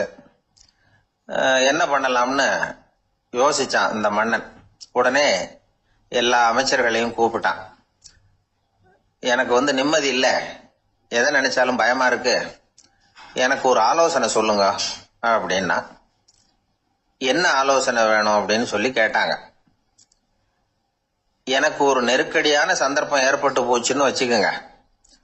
அந்த நேரத்துல நீங்க யாருமே என் பக்கத்துல இல்ல ஆலோசனை சொல்றதுக்கு அப்படின்னா, அந்த சமயத்துல எனக்கு உபயோகப்படுற மாதிரி ஒரு வாசகம், பொன்மொழி ஏதாவது சொல்லுங்க, அதை நான் என்னுடைய வைர மோதிரத்துக்கு அடியில பதிச்சு வச்சுக்கிறேன் அப்படின்னார். தேவைப்படுறப்போ உதவும் அப்படிங்கறதுனால. அவர் போட்டிருந்த மோதிரமும் அதுக்கு தகுந்த மாதிரியே திறந்து மூடுறது மாதிரி அமைஞ்சிருந்தது. ஏதாவது வாசகம் எழுதுனா உள்ள வச்சுக்கலாம், அதுக்கான வசதி அதுல இருந்தது. அமைச்சர்கள்லாம் யோசனை பண்ணாங்க, இது மாதிரி ராஜா கேட்கிறாரு, என்ன வாசகம், அதாவது பொன்மொழி சொல்லலாம் அப்படின்னு எல்லாரும் யோசனை பண்ணாங்க. ஒருத்தருக்குமே சரியா தோணல, ஒரே குழப்பமா இருந்தது. ஏன்னா நெருக்கடியான சமயத்துல உபயோகப்படுறது மாதிரி ஒரு பொன்மொழி வேணும்னு சொல்லியிருக்கிறார். அப்படி இப்படி யோசிச்சு பார்த்தா ஒண்ணுமே தோணல. எல்லாரும் குழம்பிக்கிட்டு இருந்த நேரத்துல ஒரு பெரியவர் அந்த பக்கமா வந்தார். அவர் சொன்னார், நான் வேணும்னா அதுக்கு பொருத்தமா ஒரு வாக்கியம் சொல்றேன், ஆனா ஒரு நிபந்தனை, அதை யாரும் ரொம்ப ஆர்வம் காரணமா அவசரப்பட்டு படிச்சிடக்கூடாது. அதை ரகசியமா அந்த மோதிரத்துக்குள்ள எழுதி வச்சுக்கணும். எப்பவாவது இக்கட்ல மாட்டிக்கிற சமயத்துல மட்டும் வேற வழியே இல்லை அப்படிங்கிற நிலைமையில மட்டும்தான் அதை திறந்து பார்க்கணும். அப்படி நீங்க இருக்கிறதா இருந்தா நான் அதை சொல்றேன் அப்படின்னாரு அந்த பெரியவர். சரின்னு ஒத்துக்கிட்டாங்க எல்லாரும். அதே மாதிரி அவர் ஒரு வாக்கியத்தை சொன்னார். அவர் சொன்ன வாக்கியத்தை ரகசியமா மோதிரத்துக்குள்ள பதிச்சு மூடியாச்சு. ராஜா அதை விரல்ல மாட்டிக்கிட்டார். கொஞ்ச நாள் ஆச்சு. அந்த ராஜாவுக்கு ஒரு சோதனை வந்தது. என்ன சோதனைன்னா, அடுத்த நாட்டு மன்னன் படையெடுத்துக்கிட்டு வந்துட்டான். அவன் இவர்கிட்ட ஏற்கனவே தோத்து போனவன், ஒரு வெறியில வந்திருக்கிறான். தோற்று போனவன் மறுபடியும் சண்டைக்கு வந்தா எப்படி வருவானோ அப்படி வர்றான். ஒரு வெறியில வந்தா ஜெயிச்சுட்டான். என்னாச்சு இவரோட நிலைமைன்னா, நாட்டை இழந்துட்டார், எல்லாத்தையும் இழந்துட்டார். கடைசியா ஒரு அடிபட்ட குதிரையில ஏறி தப்பிச்சு போயிட்டார், வேற வழி இல்லைன்னு. பின்னாடி துரத்திக்கிட்டு வராங்க. இவர் ஒரு மலை உச்சிக்கு போயிட்டார், அதுக்கும் அப்பால போக முடியாது. ஏன்னா அந்த பக்கம் பயங்கர பள்ளம். உல்லாச பயணிகள் கண்டு கழிக்கிற இடம் அது. ஆனா இவருக்கு அது சாவு பயணத்தின் வாசல், திரும்பவும் முடியாது. அவ்வளவு குறுகிய பாதை அது, வேற வழியே இல்லை. இந்த நேரம் சூரிய ஒளி மோதிரத்துல பட்டு மின்னிச்சு. உடனே இவருக்கு ஞாபகம் வந்தது. மோதிரத்தை திறந்து படிக்கிறார். அதுல இருந்த வாசகம், இந்த நிலையும் மாறிவிடும், this too will pass away. அவருக்கு ஒரு தைரியம் வந்தது. பின்னாடி வந்தவங்களும் திசை மாறி வேற எங்கேயோ தேடி போயிட்டாங்க. அவங்க விரட்டிக்கிட்டு வரலன்னா இவ்வளவு அழகான ஒரு இடம் இருக்கிறதே எனக்கு தெரியாம போயிருக்குமேன்னு நினைச்சார். இவ்வளவு அழகை ரசிக்கிறதுக்காக ஒரு நாட்டையே கூட இழக்கலாம்னு தோணுச்சு அவருக்கு. அமைதியா அந்த அழகை ரசிச்சார். எதிரிகள்லாம் எங்கேயோ போயிட்டாங்க. மன்னர் நாடு திரும்பினார். மறுபடியும் படைகளை திரட்டினார். கொஞ்ச நாள்ல படை எடுத்துக்கிட்டு போனார். யாருகிட்ட தோத்து போனாரோ அவரையே வெற்றி கண்டு திரும்பி வர்றார். வரவேற்பு விழா பிரமாவப்படுது. ஆடல் பாடல் கோலாகலம். இதை பார்த்ததும் அந்த ராஜாவுக்கு தலைகால புரியல. நம்மள இனிமே யாராலையும் ஜெயிக்க முடியாதுன்னு நினைச்சார். அகம்பாவம் லேசா எட்டி பார்த்தது. இப்ப மறுபடியும் சூரிய ஒளிப்பட்டு மோதிரம் மின்னிச்சு. அதை திறந்து மறுபடியும் படிக்கிறார். இந்த நிலைமையும் மாறிவிடும், this too will pass away. அவ்வளவுதான். அவர் மனசு அடங்க ஆரம்பிச்சுட்டது, ஆணவம் போயிட்டுது. இதுல இருந்து நாம தெரிஞ்சுக்க வேண்டியது என்னன்னா, எந்த சூழ்நிலையிலையும் நாம கவலைப்பட வேண்டியதில்லை. ஏன்னா இங்க எதுவுமே நிரந்தரம் இல்லை. அந்த ராஜா மாதிரியே நம்ம ஆளு ஒருத்தன் ஒரு மோதிரம் போட்டிருந்தான், அதுக்குள்ள அவன் எழுதி வச்சிருந்த வாசகம் எதுக்கும் கவலைப்படாதே அப்படிங்கிறது தான். ஒரு நாள் பயங்கரமான கவலையோட உட்காந்துருந்தான். பக்கத்துல இருந்தவங்க சொன்னாங்க, இது மாதிரி சந்தர்ப்பத்துலதான் நீ உன் மோதிரத்தை திறந்து பார்க்கணும்னாங்க. இவனுக்கு கவலையோட எரிச்சலும் சேர்ந்துகிட்டது. அது எப்படி முடியும், இப்ப திருட்டு போனது என்னோட அந்த மோதிரம் தானே அப்படின்னு சொல்லிவிட்டு தலையில கை வச்சுட்டு உட்காந்துட்டான். இப்படிலாம் சொல்றது உண்டு. இருந்தாலும் நாம எந்த சூழ்நிலையிலையும் கவலைப்பட வேண்டியதில்லை அப்படிங்கிற உண்மையை புரிஞ்சுக்கணும். அப்படி கவலைய வெல்றதுக்கான வழி தெரிஞ்சுட்டதுன்னா வாழ்க்கையில வெற்றி நிச்சயம். இந்த உலகத்துல எத்தனை வகையான மனிதர்கள் இருக்கிறாங்க, ஒவ்வொரு மனிதனுமே ஒவ்வொரு வகை அப்படிங்கிறாங்க விஞ்ஞானிகள். மனிதர்களை 3 வகையா பிரிக்கலாம் அப்படின்னு சொல்றாங்க மெய்ஞானிகள். இவங்களை பத்திலாம் ஏற்கனவே நாம பேசியிருக்கிறோம். இப்ப டாக்டர் எட்வர்டு பேட்ச் அப்படிங்கிற நிபுணர் என்ன சொல்றாரு தெரியுமா? மனிதர்களை 7 வகையா பிரிக்கலாம்ங்கிறார். மனிதர்களின் மனநிலை அடிப்படையில அவங்களை 7 விதமா வகைப்படுத்துறார் அவர். சரி, அது என்ன 7 வகை? முதல் வகை என்னன்னா, பயந்த குணம் உள்ளவங்க. சார் ரொம்ப பயந்த சுபாவம், வீட்டுல கூட வாயே திறக்க மாட்டார், சாப்பிட போறப்ப மட்டும்தான் கொஞ்சம் வாயை திறப்பார், அப்புறம் மூடிக்குவார் அப்படின்னு சில பேரை பத்தி நாம பேசிக்கிறது உண்டு. இவங்கெல்லாம் இந்த வகை, அதாவது பயந்த குணம் உள்ளவர்கள் அப்படிங்கிற முதல் வகை. சரி, ரெண்டாவது வகை என்னன்னா சஞ்சலப்படுகிறவர்கள். எதுக்கு எடுத்தாலும் கலக்கம், குழப்பம், இப்படியே காலம் தள்ளிட்டு இருப்பாங்க. பல பேர் பார்த்திருப்பீங்க. அவங்கெல்லாம் இந்த வகை. மூணாவது வகை என்னன்னா யதார்த்த உலகை மறந்து கற்பனை உலகத்திலேயே மிதக்கிறவங்க. இளைஞர்கள், கவிஞர்கள், இப்படி பல பேர் இருக்கிறாங்க. எப்ப பார்த்தாலும் கற்பனை உலகத்திலேயே மிதந்துகிட்டு இருப்பாங்க. கிட்டத்துல போய் என்னங்க ஒரு மாதிரியா இருக்கிறீங்க அப்படின்னு கேட்டு பாருங்க, அவங்களெல்லாம் ஏதோ ஒரு அற்ப புழுவை பாக்குறது மாதிரி உங்களை பார்ப்பாங்க. அதுவும் அந்த வானத்து நிலாவை பாருங்கள், அது என்னை வா வான்னு கூப்பிடுது, எனக்கு சீக்கிரத்துல ஒரு நாள் சிறகுகள் முளைக்கும், சிறகடித்து வானத்துல பறந்து போவேன், அந்த செல்ல நிலாவை கொஞ்சிவிட்டு வருவேன், இப்படிலாம் பேசிட்டு இருப்பாங்க. கொஞ்சிறது அப்புறம் இருக்கட்டும், இப்ப கஞ்சிக்கு வழியே பாருப்பா அப்படின்னா அதை காதுல வாங்க மாட்டாங்க. நாம ஏதோ இந்த உலகத்தை அனுபவிக்க தெரியாதவர்கள் மாதிரி நம்மளை அவங்க கவனிப்பாங்க. இப்படி ஒரு ரகம். நாலாவது வகை மனிதர்கள் எப்படின்னா, இவங்க தனிமை உணர்வு மிக்கவர்கள். இவங்க மற்றவங்களோட இயல்பா நெருங்கி பழகிறதில்ல. தான் உண்டு தன்னுடைய வேலை உண்டுன்னு இருந்துட்டு போறவங்க. அடுத்த வீட்டுல இருக்கிறவர் யார் அப்படின்னு கேட்டா கூட அடுத்த வீடுன்னு ஒண்ணு இருக்கா அப்படிங்கறது மாதிரி நம்ம முகத்தை பார்ப்பாங்க. அவங்க கிட்ட மேற்கொண்டு நாம என்னத்தை பேச முடியும்? இப்படி ஒரு வகை. ஐந்தாவது வகை மனிதர்கள் எப்படின்னா, இவங்க மற்றவங்க செல்வாக்குக்கு உட்பட மறுப்பவர்கள். அடுத்தவங்களோட செல்வாக்குக்கு இவங்க ஆட்படுறதில்ல. நான் யார் தெரியுமான்னு கேட்டா அதை தெரிஞ்சுட்டு எனக்கு என்ன ஆக போதும்பாங்க. இவங்கெல்லாம் அந்த ரகம். ஆறாவது வகை மனிதர்கள் எப்பவும் எதுலையும் பற்று இல்லாம இருக்கிறவங்க. இது ஒரு துறவு மனப்பான்மை. இயல்பாவே சில பேர் இப்படி உண்டு, அவங்களுக்கு எதுலயும் ஒரு ஈடுபாடு இருக்காது. அப்படிப்பட்டவங்க எல்லாம் ஆறாவது வகை. ஏழாவது வகை மனிதர்கள் மற்றவங்க கவலைய தன்னுடையதா ஆக்கிக்கிட்டு கவலைப்படுறவங்க. இவங்கெல்லாம் மகாத்மாக்கள். தாம் வேறு அடுத்தவங்க வேறு அப்படிங்கிற எண்ணம் இவங்களுக்கு வர்றதில்ல. அதனால அடுத்தவங்களுக்கு ஒரு துன்பம் வந்ததுன்னா இவங்களால சும்மா இருக்க முடியறதில்ல. ஆக கூடி இப்படி 7 விதமான மனிதர்களை அடையாளம் காட்டுறார் அந்த நிபுணர். இதுல நாம எந்த வகையில வர்றோம் அப்படிங்கறத நாம தான் அடையாளம் கண்டுபிடிக்கணும். எனக்கு தெரிஞ்ச ஒரு மனிதர் உண்டு. அவர் ஒரு வித்தியாசமான வகை. எதையும் நடைமுறை சாத்தியமா சிந்திக்கிறவர். எப்பவும் அடுத்தவங்களும் நல்லா இருக்கணும், நாமும் நல்லா இருக்கணும் அப்படின்னு ஆசைப்படுறவர். அவருக்கு ஒரு சமயம் திடீர்னு உடம்பு சுகம் இல்லாம போயிட்டுது. டாக்டர் கிட்ட போனார், பணம் கொடுத்தார், வைத்தியம் பார்த்துக்கிட்டார். அவர் எழுதி கொடுத்த மருந்து சீட்டை வாங்கினார். ஒரு மருந்து கடைக்கு போனார், பணம் கொடுத்தார், மருந்து வாங்கினார். அதை எடுத்துட்டு வீட்டுக்கு வந்தார். அதுக்கப்புறம் அந்த மருந்து அவர் சாப்பிடணும்ல, சாப்பிடவே இல்லை, அப்படியே சும்மா வச்சுட்டார். அவரை பார்த்து கேட்டேன், ஏன் சார் இப்படி பண்றீங்க? வீண் செலவு தானே இது, நீங்க ஏன் டாக்டர் கிட்ட போய் பணம் செலவு பண்ணுனீங்கன்னு கேட்டேன். அவர் சொன்னாரு, டாக்டர் வாழணும் இல்லையா, அதனாலதான் அப்படின்னார். சரி, அப்புறம் ஏன் மருந்து வாங்கினீங்க அப்படின்னு கேட்டேன். மருந்து கடைக்காரர் வாழணும் இல்லையா, அதனாலதான் அப்படின்னார். சரி, அப்புறம் ஏன் வாங்கின மருந்து சாப்பிடாம வச்சுட்டீங்க அப்படின்னதுக்கு, நான் வாழணும் இல்லையா அதனாலதான் அப்படின்னார். இவர் வாழ்க்கையை புரிஞ்சுக்கிட்டவர். இப்படி வாழ்க்கையை புரிந்து கொண்டு வாழ தெரிஞ்சுக்கணும். எந்த வகை மனிதர் நாம் அப்படிங்கறத புரிஞ்சுக்கிட்டு வாழ்ந்தோம்னா வாழ்க்கையில வெற்றி நிச்சயம். குடும்பத்துல ஒருத்தர் அனுசரிப்பு தன்மைங்கிறது ரொம்ப அவசியம்.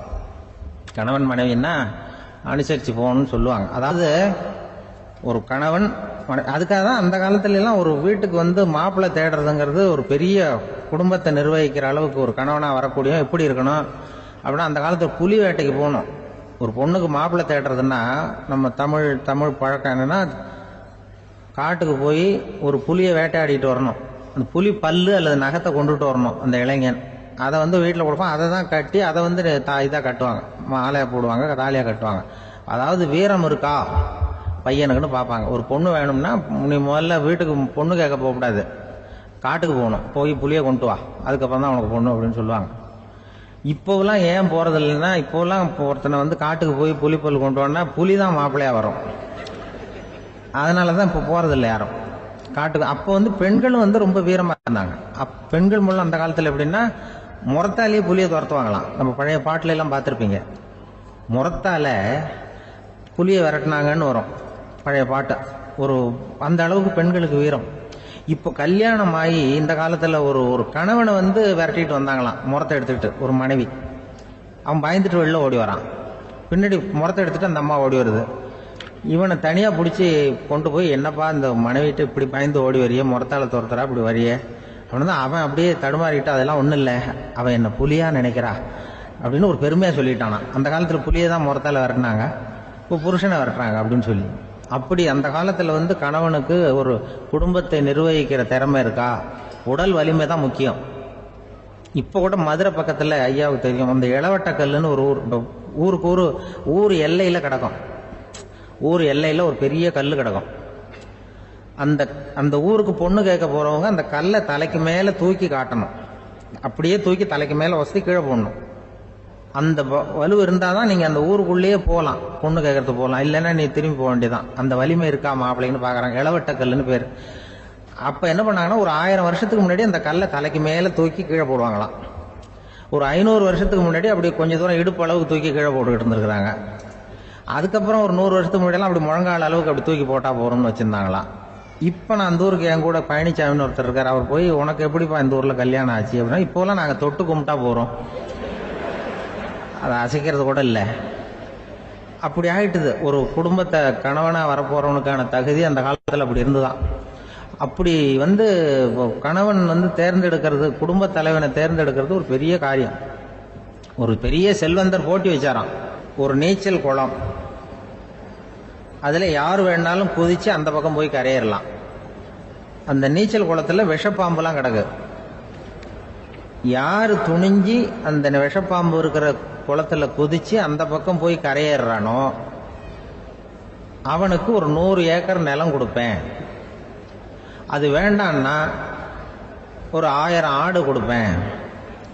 அதுவும் வேண்டான்னா என் பொண்ணை கொடுப்பேன் அப்படின்னு போட்டி வச்சார். அதான் மாப்பிள்ளையை தேர்ந்தெடுக்கிறதுக்கு அவர் ஒரு வழி, நீச்சல் குளத்துல குதிச்சு கரையேறணும். இப்ப அந்த ஊர்ல இருக்கிற இளைஞர்கள்லாம் பாக்குறாங்க அந்த குளத்துல குதிக்கணும்னு. ஆனா குளத்துல ஒரே விஷப்பாம்புலாம் கிடக்கு. இது என்ன பண்றதுன்னு பார்த்தா யாருமே குதிக்கிறதுக்கு தைரியம் வரல.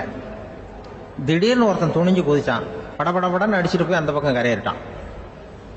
கரையேறின உடனே பரவாயில்லையே ஒரு ஆள் வந்துட்டான்னு சொல்லி அவனை அந்த இளைஞனை போய் பிடிச்சிட்டு வந்தாங்க. அந்த பெரியவர் கேட்டார், ஏப்பா இவ்வளவு பெரிய விஷப்பாம்பெல்லாம் கிடக்கிற நீச்சல் குளத்துல நீ துணிஞ்சு குதிச்சு கரையேறி இருக்கிற, உனக்கு என்ன 1000 ஏக்கர் நிலம் கொடுத்துறவா, 100 ஏக்கர் நிலம் கொடுக்கவா சொல்றபடி அப்படின்னா, வேண்டாம் சார்ன்றான். ஓஹோ அப்படின்னா ஒரு 1000 ஆடு வேணுமா உனக்கு அப்படின்னா, அதுவும் வேண்டாம் சார். ஓ அப்படின்னா என் பொண்ணு வேணுமா அப்படின்னா, அதுவும் வேண்டாம் சாருங்கிறான். அப்புறம் எதுக்குடா குதிச்சு என்ன, உனக்கு என்னதான் வேணும் அப்படின்னு கேட்டிருக்காரு. என்னை எவன் பிடிச்சி தள்ளி விட்டவன்னு தெரியணும் அப்படின்றான். அதுக்காக அவன் பார்த்துருக்கான். அப்படி இருந்தாதான் துணிச்சல் வரும் இந்த காலத்துல. எதுக்கு இவ்வளவு சங்கடம்லாம் வச்சாங்கன்னா, ஒரு குடும்பத்துக்கு தலைவராக வர வேண்டிய ஒரு ஆள், கணவனா இருக்க வேண்டியவனுக்கு துணிச்சல் இருக்கா, தைரியம் இருக்கா அப்படிங்கறது பாக்கிறதுக்காக இப்படிப்பட்ட தேர்வு முறைகள்லாம் வச்சிருந்தாங்க அந்த காலத்துல எல்லாம். இப்போலாம் கல்யாணம் பண்றது ஆளுக்கு நேர்ல பார்க்காமலே கூட கல்யாணம் நடக்குது இன்டர்நெட்ல. இப்ப சர்டிபிகேட் கேட்கறாங்க, நோய் நொடி இல்லாம இருக்காரா பாரு. காட்டுக்கெல்லாம் போக வேண்டாம், நேரம் ஆஸ்பத்திரிக்கு போய் ஒரு சர்டிபிகேட் வாங்கிட்டு வா, உனக்கு ஒன்றும் வியாதி இல்லைன்னு ப்ரூவ் பண்ணு, அதுக்கப்புறம் பார்த்துக்கலாம், மற்றதை பேசுவோம் அப்படின்னு சொல்லி அப்படி இருக்குது நிலைமை. அதனால குடும்பத்தில் அந்த கணவனா இருக்கிற வேண்டியவனுக்கு பொறுப்பு அதிகம். ஏன்னா எல்லாத்தையும் அனுசரிச்சு போக வேண்டியதான் வந்தான். ஒரு நண்பர் யாருக்கோ போன் பண்ணிட்டு இருந்தார். அவர் பேசி முடிச்சதும் நான் அவரை பார்த்து, இப்போ போன் பண்ணீங்களே அந்த போன் நம்பர் என்ன அப்படின்னு கேட்டேன். அவரு தலையை சொரிஞ்சுக்கிட்டார், ஞாபகம் வரலன்னார். சரி சார் அதை விடுங்க, உங்க மனைவி பேர் என்ன அப்படின்னு கேட்டேன். மாலதின்னார். என்ன சார் இது வேடிக்கை, கொஞ்ச நேரத்துக்கு முன்னாடி பேசின போன் நம்பர் மறந்து போச்சு, எப்போ கல்யாணம் பண்ணிக்கிட்ட மனைவி பேர் மறக்கல, அதான் கரெக்டா சொல்லிவிட்டீங்களே அப்படின்னு கேட்டேன். அவரு என்ன ஒரு மாதிரியா பார்த்தார். அவரு அப்படி என்ன பார்த்ததுல ஒன்றும் தப்பு இல்லை, ஏன்னா நாம எல்லாருமே அப்படித்தானே. ஒரு குறிப்பிட்ட காரியத்துக்காக தொலைபேசியில ஒருத்தட்ட பேசுறோம், அதுக்கப்புறம் அந்த எண் நமக்கு அனாவசியம், அதனால மறந்துடுறோம். இதுக்கு பேர் தான் தற்காலிக ஞாபகம். ஆனா மனைவி பேரை மறந்துட முடியுமா? முடியாது. அது அவசியமான ஒண்ணு. அடிக்கடி அந்த பேரை உபயோகப்படுத்துறோம், அதனாலேயே அது முக்கியங்கிறதுனாலேயே அதை மறக்கிறது இல்ல. இதுக்கு பேரு நிரந்தர ஞாபகம். சரி, இந்த தற்காலிக ஞாபகம், நிரந்தர ஞாபகம், இது ரெண்டு ஞாபக அளவுகளையும் கட்டுப்படுத்துறது எது அப்படின்னா, மூளைக்குள்ள நடக்கிற மின்சார நடவடிக்கைகள் தான். தற்காலிக ஞாபகம் ஒரு மின்னல் மாதிரி தோன்றி மறையுது. நிரந்தர ஞாபகம் ஒரு படிவம் போல மூளையில படிஞ்சுடுது. ஒரு சம்பவத்தின் பல பிரதிகள் மூளையில பல்வேறு பகுதிகளிலேயும் படியறதுனால ஒன்னு மறைஞ்சாலும் மறந்தாலும் இன்னொன்னு மறையறதில்ல. இப்படிப்பட்ட நிலைமையில தான் இந்த தொண்டையில இருக்கு வாயில வரமாட்டேங்குது சார் அப்படிமா. ஒருத்தருக்கு எந்த துறையில ஆர்வமும் ஈடுபாடும் அதிகமோ அது சம்பந்தமான ஞாபக சக்தி அதிகமா இருக்கும். தொழிலை விரும்புகிற ஒரு டெலிபோன் ஆபரேட்டருக்கு எண்கள்லாம் நல்ல ஞாபகம் இருக்கும். அது மாதிரி கவிஞர்களுக்கு வார்த்தைகள் நல்ல ஞாபகத்தில் இருக்கும். இது ஒரு பக்கம் இருந்தாலும் ஒரு மூளை எண்களை விட எழுத்துக்களை விட படங்களை ரொம்ப சுலபமா ஞாபகத்துல வச்சுக்குது. புரிஞ்சுக்கிற தன்மை, அனுபவம், புத்தி கூர்மை இது கூடி குறையறத பொறுத்து ஞாபக சக்தியும் ஏறும் இறங்கும். இப்ப உதாரணத்துக்கு ஒரு பையனுக்கு படிச்சது எதுவும் ஞாபகத்துல இல்லைன்னா அவன் அதை சரியா புரிஞ்சுக்கலன்னு அர்த்தம். இந்த மறதிங்கிறது எந்த சமயத்துல ஒரு பிரச்சனை ஆகுது தெரியுமா?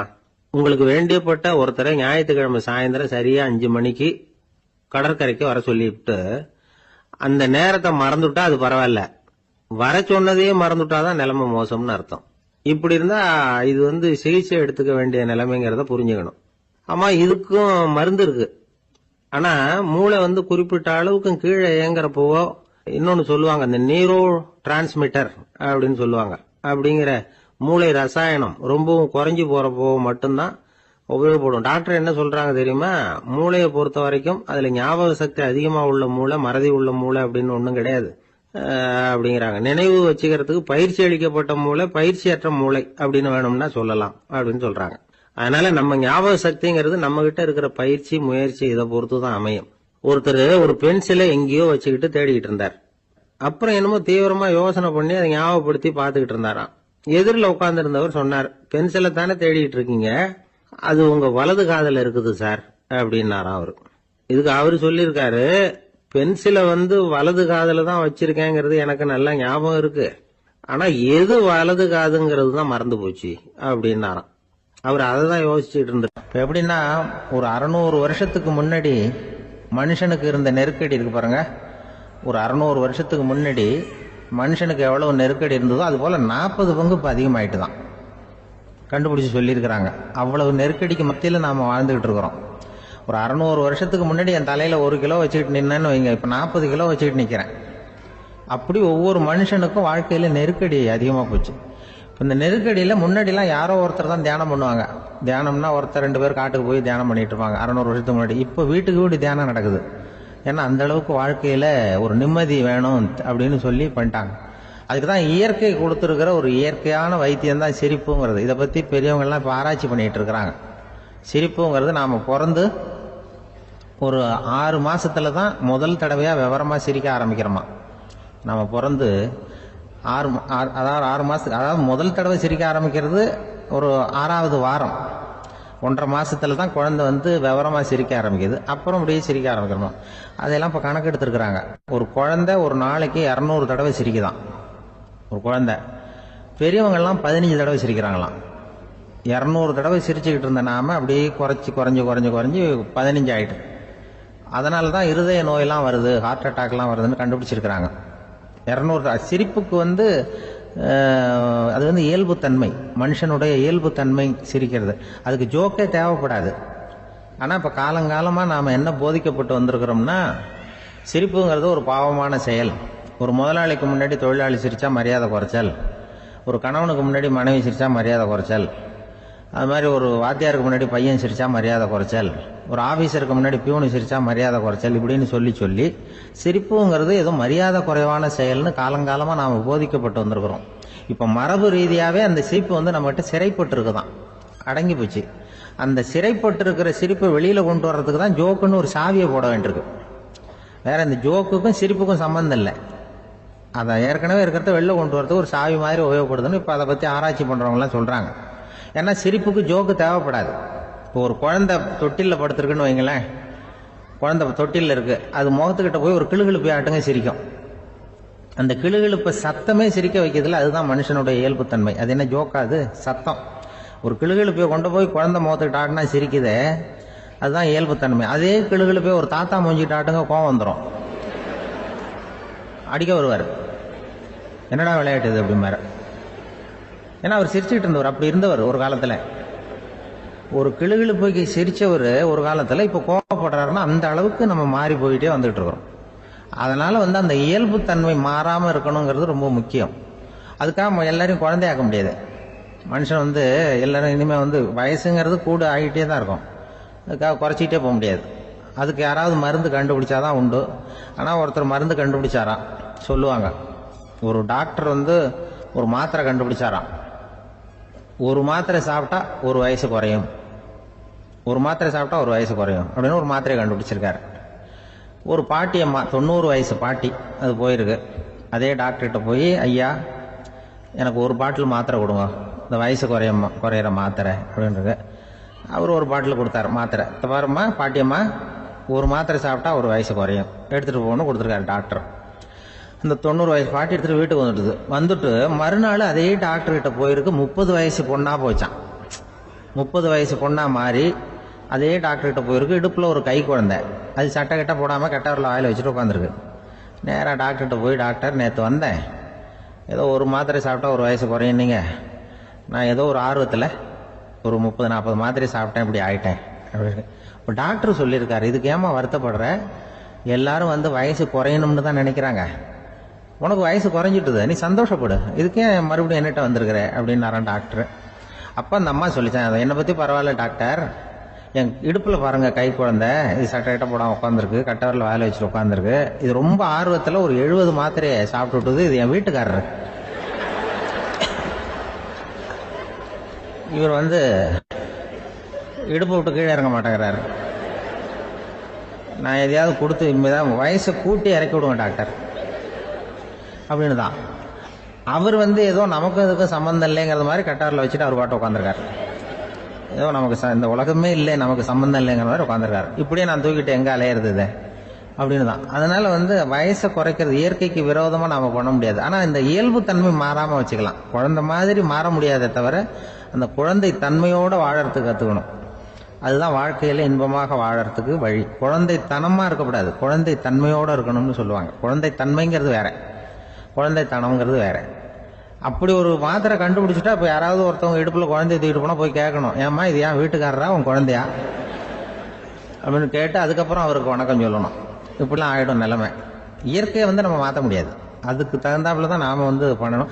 குழந்தை தன்மையோடு வாழறதுக்கு குடும்பத்தில் குழந்தை தன்மைங்கிறது எப்படின்னா, இப்போ ஒரு சில பேருக்கு அந்த குழந்தை தன்மை உண்டு.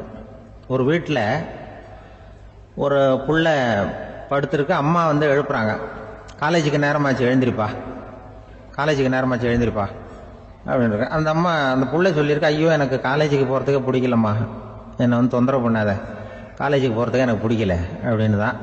அப்போ அந்த அம்மா சொல்லியிருக்கு, ஏன் உனக்கு காலேஜுக்கு போகிறதுக்கு பிடிக்கல, கல்லூரிக்கு போகிறதுக்கு, அதுக்கு 2 காரணம் சொல்லு அப்படின்னுருக்க. அப்போ அந்த புள்ள சொல்லிச்சான், ஏன் பிடிக்கலன்னா, கல்லூரியில் இருக்கிற வாத்தியாருக்கும் என்ன பிடிக்க மாட்டேங்குது, ஆசிரியர்களுக்கும். 2வது காரணம், கல்லூரியில் படிக்கிற மாணவர்களுக்கும் என்ன பிடிக்கல, அதனால நான் காலேஜுக்கு போக மாட்டேன்ற குழந்தை புள்ள சொல்லியிருக்கு. அம்மா வந்து அப்படிலாம் நீ இதுக்காக போகாமல் இருக்கக்கூடாது, நீ போய் தான் ஆகணும் அப்படின்னு பிடிவாதமாக அந்த அம்மா பிள்ளைய எழுப்புனாங்களாம். சரி நான் எதுக்கு காலேஜ் போகணும்னு சொல்கிறேன், அதுக்கு நீ 2 காரணம் சொல்லு அப்படின்னு தான் அந்த புள்ள. அப்போ அந்த அம்மா சொன்னாங்களாம், நீ ஏன் காலேஜுக்கு போகணும்னா, முதல் காரணம் உனக்கு வயசு 52, 2வது காரணம் நீ தான் பிரின்சிபால் அப்படின்னு தான். என்ன இருந்தாலும் அவங்க அம்மாவுக்கு அது புள்ள தானே. அதுதான் குழந்தை தன்மைங்கிறது. 52 வயசுலையும் குழந்தை தன்மையோடு இருக்கார் பாருங்க,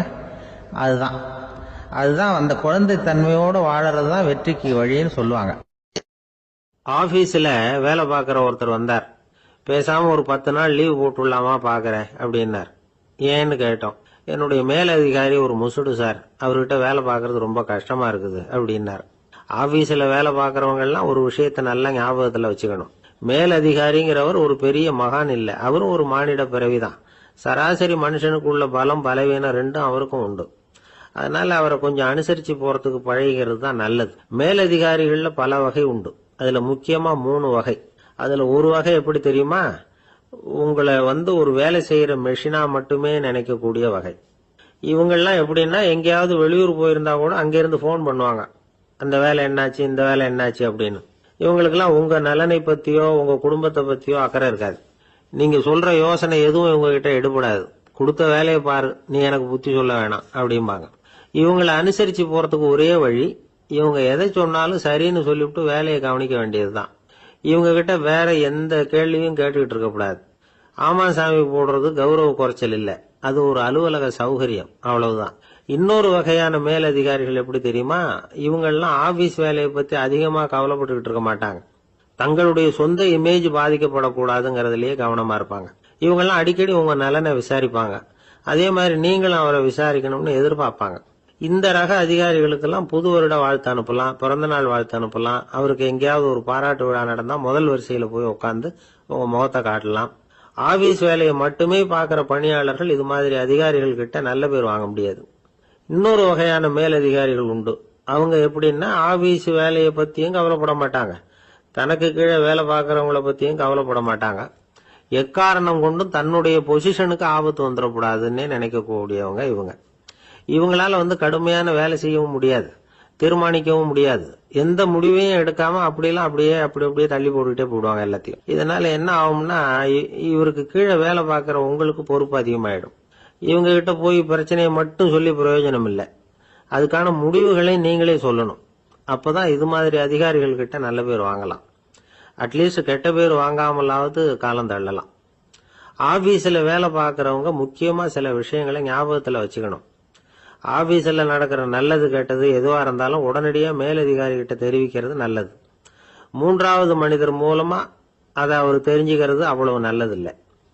எந்த மேல் அதிகாரியுமே தான் இந்த சர்பாஸ் செய்யப்படுறத விரும்புறதில்லை. அதனால அவருக்கு தெரியாம மேலிடத்துக்கு மணி எழுதி போடக்கூடாது. அப்படி எழுதி போடுறவங்க சில பேர் இருக்கிறாங்க. நீங்களும் உங்க மேலதிகாரியும் தொழில் ரீதியா ஒரே படிப்பு படிச்சவரா இருக்கலாம். அப்படி இருந்ததுன்னா அட்ஜஸ்ட் பண்ணி போறது கொஞ்சம் கஷ்டம்தான். இதை மனசுல வச்சுக்கிட்டு நடந்துக்கணும். உங்களுக்கும் அவருக்கும் அபிப்பிராய பேதமா, அது அவருக்கும் உங்களுக்கும் உள்ள தனிப்பட்ட பிரச்சனை. அதை விளம்பரப்படுத்திட்டு இருக்க கூடாது. அது அவருடைய கோபத்தை கிளறும்.